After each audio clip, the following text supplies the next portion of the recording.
کسی تنظیم کا نام نہیں، یہ ایک فکر کا نام ہے، ایک تحریک کا نام ہے، ایک مشن اور ایک انقلاب کا نام ہے، یہ روحوں میں ہلچل پیدا کرنے کے جذبوں کا نام ہے، یہ مصطفیٰ کریم کے در پہ سلامی دینے کا نام ہے، یہ اپنا سب کچھ مصطفیٰ جان رحمت پہ قربان کر دینے کا نام ہے۔ آؤ ادارت المصطفیٰ کے پلیٹ فارم پہ آپ میدان عمل پہ نکلے۔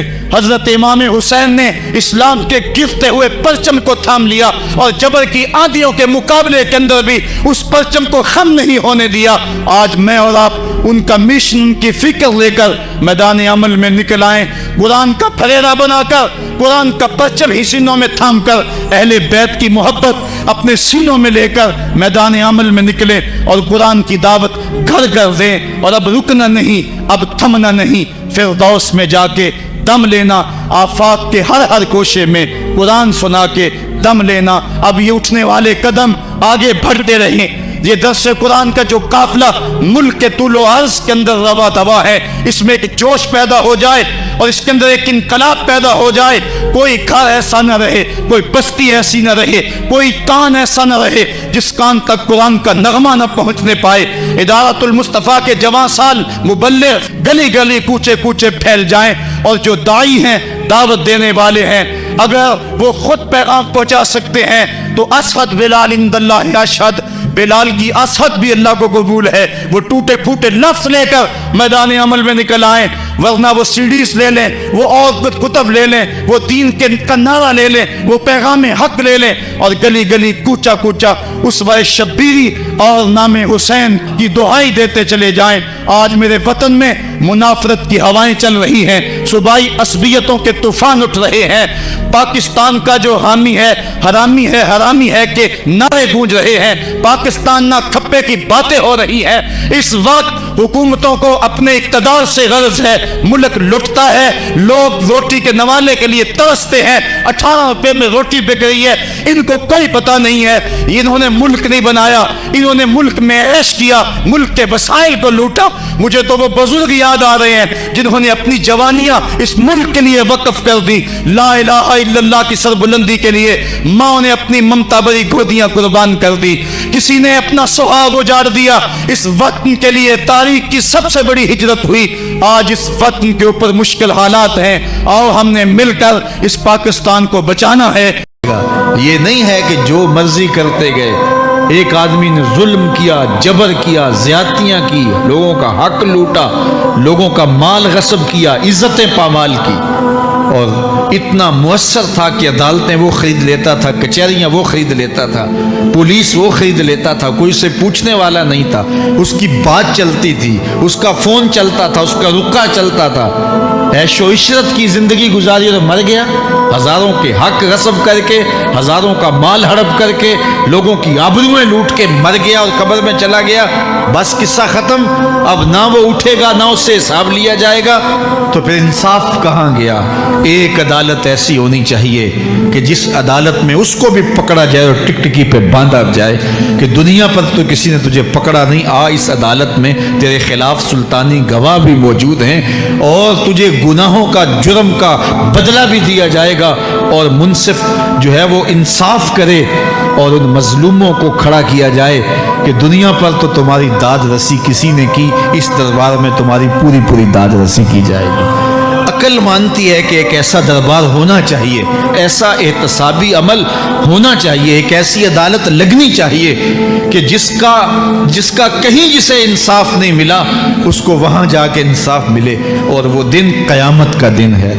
اس کا یقین زندگی میں نظم پیدا کر دیتا ہے، اور تھر تھر بدن کانپتا ہے کہ آج اگر ہم مؤثر بھی ہو جائیں اور کسی کے سامنے جواب دے نہ ہوں، لیکن ایک عدالت تو ہے جہاں ہم نے جواب دہ ہونا ہے اور اپنے ایک ایک عمل کا حساب دینا ہے۔ تو اللہ ارشاد فرماتا ہے کہ اس عدالت کے سامنے تم نے پیش ہونا ہے، تمہارے جوڑ جوڑ کو اللہ تعالیٰ دوبارہ کھڑا کرے گا اور اس کو دوبارہ تخلیق کرے گا اور پیدا کرے گا، اور تم دوبارہ کھڑے ہو جاؤ گے، اس کے حضور پیش ہوگے۔ بل یرید الانسان لیفجر امامہ، بلکہ آدمی چاہتا ہے کہ اس کی نگاہ کے سامنے بدی کرے۔ استغفر اللہ۔ یہ ایک ظالم کافر تھا، وہ حضور کی خدمت میں آیا، کہنے لگا میں نہیں مانتا قیامت آئے گی۔ حضور نے اس کو دلائل دیے، تو جب دلائل کے سامنے بے بس ہو گیا تو کہنے لگا کہ جس قیامت کی آپ بات کرتے ہیں وہ قیامت آ بھی گئی تو میں نہیں مانوں گا۔ اللہ اکبر۔ تو وہ انکار کرنے والوں کی انتہا ہوتی ہے، اور ذرا دیکھیے وہ کیا بول رہا ہے، بل یرید الانسان لیفجر امامہ، اس کی سرکشی دیکھیے، اس کا تمرد دیکھیے۔ وہ کہتا ہے اچھا اگر قیامت قائم ہوئی تو یہ گناہ، یہ جرم، یہ بدی، یہ بدکاریاں، یہ ظلم جو میں کرتا ہوں، یہ بدکاریاں رب کے سامنے کروں گا۔ کیسی ڈٹائی ہے، مذاق اڑاتا ہے، تمسخر اڑاتا ہے آخرت کا۔ کہتا ہے جو بدیوں کا کاروبار میں نے گرم کیا ہے، جو بدکاریاں میری زندگی کا معمول ہیں، جو دادے عیش دیتا ہوں، جو عزتوں کو پامال کرتا ہوں، جو غریبوں کے پنجے توڑتا ہوں، جو لوگوں کا حق غصب کرتا ہوں، جو برائیاں کرتا ہوں، اگر قیامت قائم بھی ہو گئی تو میں یہ سارے جرم رب کے سامنے کروں گا۔ پھر وہ مجھے پکڑ کے دکھائے۔ اللہ اکبر۔ یسأل ایان یوم القیامہ، پھر پوچھتا ہے اچھا قیامت کب آئے گی؟ یہ تمسخر کے طور پہ پوچھتا ہے، لاؤ نہ قیامت، کب آئے گی قیامت؟ میں جرم رب کے سامنے کرنا چاہتا ہوں۔ اللہ اکبر۔ اب جواب سنیے، اب لفظوں کا ترجمہ اس زور سے کیا ہی نہیں جا سکتا جس زور کے لفظ ہیں۔ وہ کہتا ہے قیامت کب آئے گی؟ میں تو یہ جرم رب کے سامنے کرنا چاہتا ہوں، کوئی قیامت نہیں ہے، مذاق اڑاتا ہے۔ قیامت کب آئے گی؟ آواز آئی، فَإِذَا بَرِقَ الْبَصَرُ وَخَسَفَ الْقَمَرُ وَجُمِعَ الشَّمْسُ وَالْقَمَرُ، جب قیامت آئے گی تو آنکھیں چندھیا جائیں گے، چاند بے نور ہو جائے گا، سورج اور چاند اکٹھے ہو جائیں گے۔ یقول الانسان یومئذ این المفر، آج جو کہتا ہے کہاں ہے قیامت، اس دن بھاگتا پھرے گا، کوئی پناہ گاہ ہو بتاؤ، کوئی ہے ٹھکانہ چھپنے کا، کوئی پناہ گاہ ہے؟ کلا لا وزر، آواز آئے گی کوئی ٹھکانہ نہیں ہے، آج کوئی ٹھکانہ نہیں ہے۔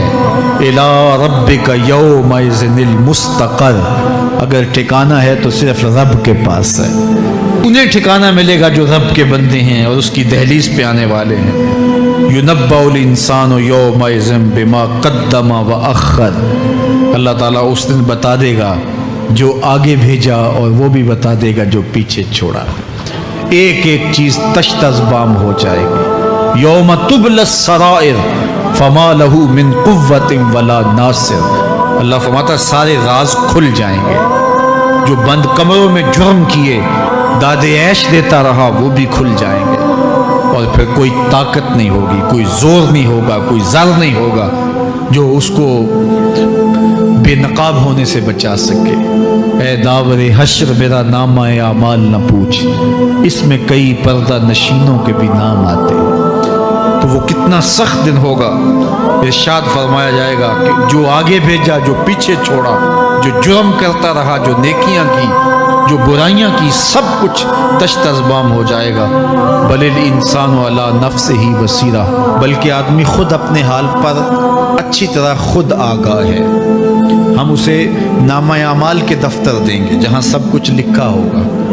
قرآن بتاتا جب نامہ اعمال سامنے آئے گا تو وہ بے ساختہ پکار اٹھے گا، ما لہذا الکتاب لا یغادر صغیرۃ ولا کبیرۃ الا احصاها، ہائے اس کتاب کو کیا ہوا، اس نے چھوٹی بڑی کوئی بات نہیں چھوڑی، سب کچھ لکھ دیا۔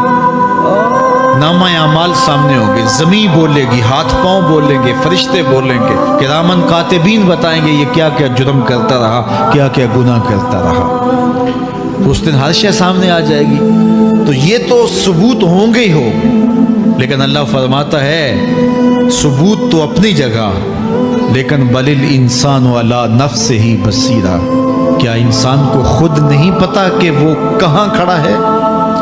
اس کو اپنے جرائم کی فہرست خود یاد ہے، اس کے ضمیر پہ خود اس کا بوجھ موجود ہے، اسے یہ نامہ اعمال نہ بتاتے، فرشتے نہ بتاتے، پھر بھی اسے پتا تھا کہ میں کیا ہوں اور کہاں میں نے جرم کیا ہے۔ وَلَوْ أَلْقَى مَعَاذِيرَهُ، اللہ اکبر، اگر اس کے پاس جتنے بہانے ہوں سب لا ڈالے، جب بھی کوئی اس کا بہانہ نہیں سنا جائے گا۔ قیامت کا دن ہوگا، دنیا کے اوپر تو بہانوں سے انسان بچ نکلتا ہے، کوئی جھوٹ بول لیا، کوئی جھوٹا گواہ پیش کر دیا، کوئی مکر کر لیا، کوئی رشوت چل گئی، کوئی سفارش کام آ گئی، کوئی بہانہ تراش لیا، بات کو توڑ موڑ کے پیش کر لیا، لیکن قیامت کا جب دن ہوگا تو کوئی نہ جھوٹا گواہ چلے گا، نہ رب کی پولیس رشوت لیتی ہے، نہ وہاں انصاف کے خلاف کوئی کام ہوگا، اور نہ ہی کوئی بہانہ چل سکے گا۔ اللہ اکبر۔ دوسری بات مفسرین نے یہ بھی لکھی کہ بعض اوقات یہ ہوتا ہے کہ انسان اپنے گناہ پر، اپنے جرم پر کوئی بہانہ تلاش کر کے لوگوں کو مطمئن کر لیتا ہے۔ جو اس نے جرم کیا، کسی سے زیادتی کی، کسی کا حق غصب کیا، تو لوگوں نے ملامت کی تو وہ کوئی بہانہ تلاشتا ہے اور لوگوں کو مطمئن کر لیتا ہے۔ بعض کا لاجواب کر دیتا ہے، بعض کا مطمئن بھی کر لیتا ہے۔ وہ لوگوں کو تو مطمئن کر لیتا ہے لیکن وہ خود مطمئن نہیں ہو سکتا۔ جس نے جرم کیا ہوتا ہے، جرم اس کو اندر سے ڈستا رہتا ہے، اس کا ضمیر اس کو ٹھوکریں مارتا رہتا ہے، اندر کی بے چینی اسے تنگ کرتی رہتی ہے۔ اگرچہ وہ دلائل سے، مکر و فریب سے، باتوں کو توڑ موڑ کے عذر کر لیتا ہے، کوئی بہانہ بنا لیتا ہے، لیکن اس کے باوجود اس کے اندر کوئی چین، اندر کوئی اطمینان نہیں ہوتا۔ اللہ اکبر۔ تو مجرم بے چین رہتا ہے۔ آج ہماری بے چینیوں کا ایک سبب ہمارا مالک کی دہلیز سے منہ موڑنا اور بہت سارے دیدہ نادیدہ گناہوں کا ارتکاب کرنا ہے۔ جب ہم سے سستیاں ہو جاتی ہیں، کوتاہیاں ہو جاتی ہیں، تو وہ گناہ ہمارا پیچھا نہیں چھوڑتے اور ہمیں بے چین اور مضطرب رکھتے ہیں۔ تو بعض اوقات جو ہے وہ ہم کہتے ہیں کہ پتہ نہیں بے چینی کیا ہے۔ بے چینی گناہوں کی ہے۔ گناہ طبیعت میں بے چینی پیدا کر دیتا ہے، سکون نہیں آنے دیتا۔ اطمینان کی دولت چھن جاتی ہے جب کوئی شخص گناہ کرتا ہے، اور یہ لازمی نہیں ہے کہ وہ کسی کا حق غصب کرے، اس نے کسی کی عزت ہی پامال کی ہو، اس نے کسی کی آبرو پہ حملہ کیا ہو۔ اگر نماز چھوڑی ہے تو بے چینی یہ بھی کم نہیں ہے، یہ رب کی نافرمانی ہے۔ اگر اس کی نظر بھٹکی ہے تو یہ بھی کم بے چینی نہیں دیتی۔ اگر اس کا خیال بہکا ہے، اس نے زبان سے کسی کو دکھ دیا ہے، اس نے کسی کے لیے سب و شتم کا انداز اختیار کیا ہے، گالی گلوچ کا رنگ اختیار کیا ہے، تو پھر کیا ہوا کہ یہ بے چینی اندر کو توڑتی رہتی ہے۔ انسان چلتا پھرتا ہے لیکن اسے طمانیت نہیں ملتی، اسے سکون نہیں ملتا۔ سکون کب ملے گا؟ سکون تب ملتا ہے جب کسی سے زیادتی کی ہو تو اس سے جا کے معافی مانگ لی جائے، اور اس لجاجت کے ساتھ معافی مانگی جائے کہ وہ مجبور ہو جائے معاف کرنے پہ، تو پھر اندر طمانیت اتر جاتی ہے۔ اگر رب کی نافرمانیاں کی ہیں تو لیلۃ القدر کے دامن میں اس سے معافی مانگ لو، اتنی لجاجت سے معافی مانگو، اس قدر رو کے معافی مانگو، ترلے منت پہ اتر آؤ، ہاتھ جوڑو، آنسو بہاؤ، چیخو، چلاؤ، رو، اس کی دہلیز سے لپٹ جاؤ، اس سے اپنے گناہوں کی معذرت کرو۔ جب مالک نے معاف کر دیا، اندر کی ساری بے چینیاں مٹ جائیں گی، دل کو قرار مل جائے گا، دل کو تسکین نصیب ہوگی۔ تسکین اس کی دہلیز سے تمہیں ملے گی، یہ اندر سے پھوٹتی ہے، باہر سے نہیں آتی ہے۔ تسکین کے قافلے اندر ہی اترتے ہیں، اندر سے اس کے سوتے پھوٹتے ہیں، اس کے چشمے پھوٹتے ہیں۔ ہم باہر سے ڈھونڈتے ہیں، باہر سے تسکین نہیں ملتی، یہ اندر سے آئے گی۔ اس لیے اس دل کے اوپر لگے ہوئے میل کچیل کو، غلاظت کو دور کر لو اور کھرچ دو دل کے اوپر پڑے ہوئے جتنے بھی زنگ ہیں، تو پھر نتیجہ کیا ہوگا؟ دل ستھرا ہوگا، مصفا ہوگا، مزکا ہوگا، تو پھر دل پر نور ہوگا، تو پھر آپ کو زندگی گزارنے کا لطف اور سرور اور مزہ آنے لگ جائے گا۔ تو انسان جب دلیلیں تراشتا ہے، اس سے بعض اوقات اپنے آپ کو بھی مطمئن کرنے کی کوشش کرتا ہے، اوروں کو بھی مطمئن کر لیتا ہے، لیکن حقیقت میں اطمینان نہیں ہوتا، وہ بے چینی ہوتی ہے۔ تو اللہ تعالیٰ جل شانہ اس کہانی کو بیان کرتے ہوئے ایک اور مضمون کو بیان کیا، اور یہ بالکل درمیان میں جملہ معترضہ کے طور پہ جو ہے وہ نظر آ رہا ہے کہ بات تو چل رہی ہے، تو اچانک اللہ اپنے محبوب سے مخاطبہ فرماتا ہے اور کیا ارشاد کرتا ہے؟ لا تحرک بہ لسانک لتعجل بہ۔ تو یہ اچانک بات کیوں آ گئی؟ اصل بات یہ تھی کہ جب وحی نازل ہوتی تو آقا کریم علیہ السلام ہمہ تن گوش ہو کے اس وحی کو سنتے، پھر اس کو محفوظ کرنے کی فکر ہوتی کہ جو میں نے سنا ہے وہ اچھی طرح مجھے یاد ہو جائے۔ اور پھر آقا کریم علیہ السلام کی تیسری فکر یہ ہوتی کہ اس کے جو معارف ہیں، اسرار ہیں، اور اس کے جو ثمرات ہیں، اس کی جو تفصیلات اور نکلنے والے اس کے نتائج ہیں، وہ بھی اچھی طرح جو ہے وہ میں سمجھ پاؤں۔ تو یہ تین مشقتیں بیک وقت حضور گوارا کر رہے ہوتے۔ اب قیامت کا ہولناک منظر جو پیش کیا گیا، اور پھر انسان جب اپنے رب کی نافرمانی کرتا ہے تو جو اس کا حال ہوتا ہے، تو یہ سارے مضامین کو اللہ کے محبوب سن رہے تھے۔ حضور کے قلب اطہر پر گرانی آئی اور میرے رب کو کیسے گوارا تھا۔ جو حضور سن رہے تھے جلدی جلدی اس کو زبان پہ لانا چاہ رہے تھے تاکہ وہ اچھی طرح ازبر ہو جائے، لیکن اللہ نے محبوب کی اس مشقت کو دیکھا تو فرمایا لا تحرک بہی لسانک لتعجل بہی، محبوب آپ اپنی زبان کو جنبش نہ دیں، آپ جلدی کرتے ہیں تاکہ وہ جو میں نے سنا ہے وہ میری زبان پہ آ جائے۔ ان علینا جمعہ و قرآن، یہ ہمارے اوپر ہے، ہم آپ کے دل میں جمع بھی کریں گے، جو آپ کو سکھایا ہے وہ آپ کو یاد بھی رہے گا، وہ آپ بھول نہیں سکیں گے۔ فَإِذَا قَرَأْنَاهُ فَاتَّبِعْ قُرْآنَهُ، اور جب ہم پڑھ لیں تو پھر اس کے بعد آپ اس کو دہرائیں پڑھیں۔ ثُمَّ إِنَّ عَلَيْنَا بَيَانَهُ، پھر اس کی تفصیل بھی ہمارے ذمہ ہے، اس کا بیان بھی ہمارے ذمہ ہے۔ اس سے وہ لوگ جو حجیت حدیث کا انکار کرتے ہیں اور پھر وہ کہتے ہیں کہ نہیں بس قرآن مجید کی آیات ہی ہیں، اس کے علاوہ اور کچھ نہیں ہے، وہ من اللہ نہیں ہے، تو یہاں غور کرنا ہے۔ ثم ان علینا بیانہ فرمایا گیا، پھر ہمارے اوپر ہے اس کا بیان جو آپ کو ہم القاء کریں۔ اور آقا کریم نے فرمایا، سنن نسائی کی روایت ہے، انما اوتیت القرآن ومثلہ معہ، مجھے قرآن دیا گیا اور قرآن جتنے اور علوم بھی میرے سینے میں رکھے گئے۔ تو صرف قرآن ہی نہیں اتارا گیا حضور کے سینے میں، حضور کے سینے میں بہت کچھ نازل کیا۔ حضور کا سینہ گنجینہ ہے اسرار و معانی کا، اور اللہ تعالیٰ جل شانہ نے اپنے محبوب کو بہت کچھ عطا کیا۔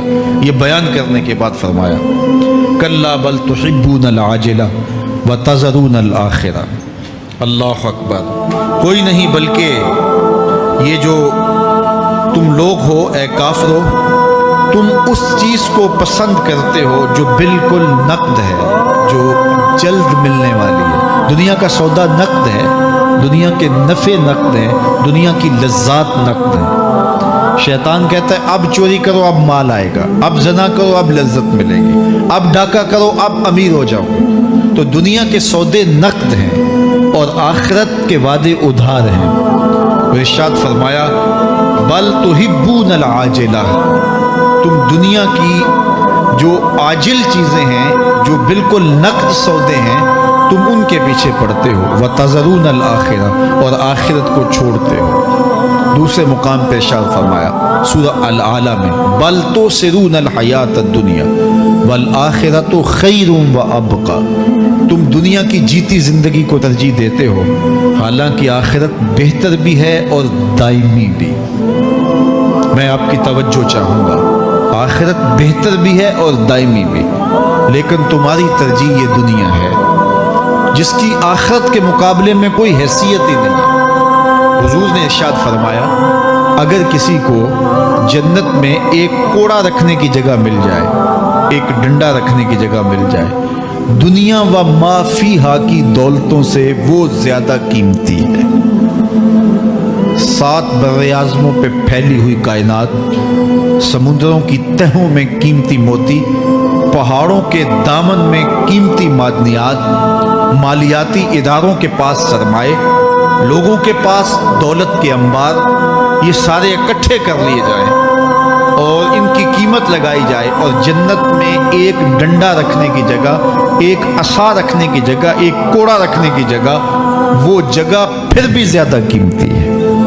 پراپرٹی ویلیو ہوتی ہے نا، وہ کہتے ہیں کہ دور دراز دیہات سے 10 ایکڑ فروخت کریں تو یہاں ہمارے بائی پاس پہ اگر لیں تو 1 کنال جگہ آئے گی، 10 ایکڑ فروخت کر کے یہاں 1 کنال ملے گی، اور اگر آپ مزید اس کو فروخت کر کے مزید جو ہے وہ کسی مہنگے علاقے میں چلے جائیں تو ہو سکتا ہے 2 مرلے اس 10 ایکڑ کے مقابلے میں آئیں۔ تو اس طرح مختلف جگہوں کی پراپرٹی ویلیو ہوتی ہے. اللہ کے محبوب جنت کی پراپرٹی ویلیو بتا رہے ہیں. 7 بر اعظموں پہ پھیلی ہوئی کائنات کو ایک پلڑے میں رکھیں.